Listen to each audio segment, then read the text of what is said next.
Assalamualaikum warahmatullahi wabarakatuh. Hari ini tanggal 2 Mei 2023, Hari Pendidikan Nasional. Pada hari ini kita melaksanakan upacara bendera bersama rekan guru, kepala sekolah, dan juga siswa kita. Kita diminta oleh kepala sekolah untuk menjadi pembina upacara untuk memberikan penerangan kepada anak didik kita mengenai apa itu Hari Pendidikan Nasional dan apa saja hikmah yang bisa diambil di balik Hari Pendidikan Nasional. Apabila dalam upacara ini terkesan kurang persiapan, mohon dimaklumi saudara, karena pada hari ini juga hari pertama masuk sekolah setelah libur panjang habis Lebaran. Jadi hari pertama kita masuk sekolah pada hari ini langsung kita melaksanakan upacara Hari Pendidikan Nasional. Mari kita ikuti bersama.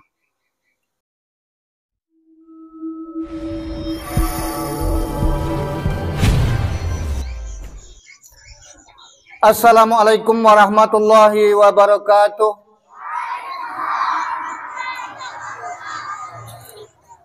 A'udzubillahi minasyaitonirrajim. Bismillahirrahmanirrahim. Alhamdulillah wa syukurillah, wassalatu wassalamu ala rasulillah, amma ba'da. Kepala Sekolah SD Negeri 4 Awal Terusan yang kami hormati, Bapak dan Ibu guru beserta staf yang kami hormati, serta anak didik kami dari kelas 1 sampai kelas 6 yang kami banggakan dan kami cintai. Alhamdulillah, puji dan syukur kehadiran Allah Subhanahu wa Ta'ala pada pagi hari ini, pagi yang penuh sejarah, hari yang penuh makna bagi bangsa Indonesia, yaitu pada tanggal 2 Mei hari ini kita dapat melaksanakan upacara bendera dalam rangka peringatan Hari Pendidikan Nasional. Dalam kesempatan ini anak-anak didikku barangkali masih banyak yang belum tahu apa itu Hari Pendidikan Nasional. Hari Pendidikan Nasional ini diperingati setiap tanggal 2 Mei. Setiap tanggal 2 Mei kita melaksanakan upacara bendera seperti ini. Dan bukan kita saja, seluruh sekolah, seluruh instansi pemerintah, khususnya di bidang pendidikan, melaksanakan upacara. Lalu, apa sebenarnya sejarah Hari Pendidikan Nasional ini?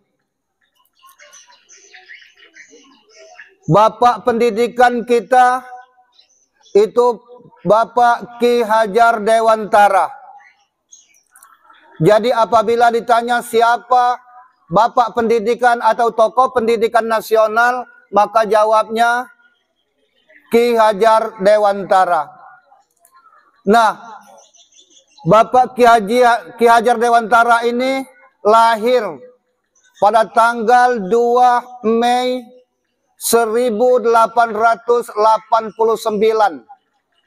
Jadi Pak ulangi, tanggal 2 Mei 1889 di Yogyakarta. Beliau ini banyak memikirkan nasib pendidikan yang ada di Nusantara ini. Hati beliau ini tersentuh melihat anak-anak Indonesia yang pada saat itu belum ada yang berpendidikan, masih bodoh, tidak membaca, tidak bisa membaca, bahkan huruf A saja belum tahu waktu itu. Bagaimana negara akan maju, bagaimana negara akan pintar apabila rakyatnya, anak-anaknya tidak bersekolah. Ini selalu menjadi pikiran dari Bapak Ki Hajar Dewantara. Lahir di Yogyakarta dengan nama aslinya RM Suryadi Diningrat. Itu nama aslinya. Pak Ki Hajar Dewantara ini menempuh pendidikan di Stopia, yaitu di Belanda. Ketika beliau mau melanjutkan ke tingkat yang paling tinggi, yaitu tingkat doktor, tingkat S3 kalau sekarang, ternyata beliau gagal. Lalu kembali ke Indonesia. Pak Ki Hajar Dewantara itu banyak terjun ke dunia pers. Banyak menulis di koran, banyak menulis di majalah. Yang pada waktu itu radio, TV belum ada. Pak Ki Hajar Dewantara ini selalu memprotes kebijakan-kebijakan pemerintah Belanda waktu itu. Kenapa diprotesnya? Karena pada zaman penjajahan itu yang boleh sekolah cuma anak-anak yang orang-orang terpandang. Anak orang-orang kaya, anak orang pejabat yang ada di lingkungan orang Belanda. Kalau rakyat jelata tidak boleh sekolah. Maka itu selalu diprotes oleh Pak Ki Hajar Dewantara. Sampai akhirnya pemerintahan Belanda marah. Maka ditangkaplah Pak Ki Hajar Dewantara ini bersama dua rekannya. Dan dipenjara atau diasingkan ke Belanda beberapa tahun. Sesudah selesai menjalani pengasingan, akhirnya dikembalikan ke Indonesia Pak Ki Hajar Dewantara. Nah, ketika dikembalikan ke Indonesia itu, Pak Ki Hajar Dewantara ini mendirikan sekolah yang pertama di Indonesia. Jadi ingat, sekolah yang pertama di Indonesia didirikan oleh Pak Ki Hajar Dewantara. Itu namanya Taman Siswa. Sekolah Taman Siswa ini akhirnya berkembang dengan ilmu yang tinggi, pemahaman pengetahuan yang luas, yang sudah belajar sampai ke luar negeri oleh Pak Ki Hajar Dewantara. Sampai sekarang cara sekolah, sistemnya, kurikulumnya tetap kita pakai sebagaimana yang ada sekarang ini. Sampai akhirnya sekolah-sekolah sekarang tetap mengacu pada ajaran Pak Ki Hajar Dewantara. Ada slogan dari Pak Ki Hajar Dewantara yang sangat terkenal, yang harus kalian hafal sebenarnya. Apa itu? Ada 3 slogan dari dunia pendidikan. Yang slogan Pak Ki Hajar Dewantara ini menjadi slogan pendidikan yang setiap orang pendidikan sebenarnya harus paham dan harus mengerti. Apa itu? Ing ngarso suntolodo. Belum pernah dengar?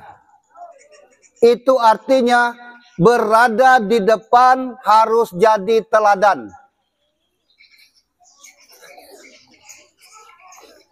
Yang kedua, ing madio mangun karso. Artinya berada di tengah harus jadi pembimbing. Yang ketiga, tut wuri handayani. Artinya berada di belakang harus jadi pendorong. Maka itu anak-anak dalam semboyan pendidikan ini harus siap-siap menerapkan ketiganya. Karena kalian pasti akan melaksanakannya. Itu artinya apa? Apabila nanti kalian menjadi pemimpin, kalian harus memberikan teladan yang baik maksudnya. Contoh yang baik, perilaku yang baik. Yang mulai sekarang harus kita latih. Harus kalian latih.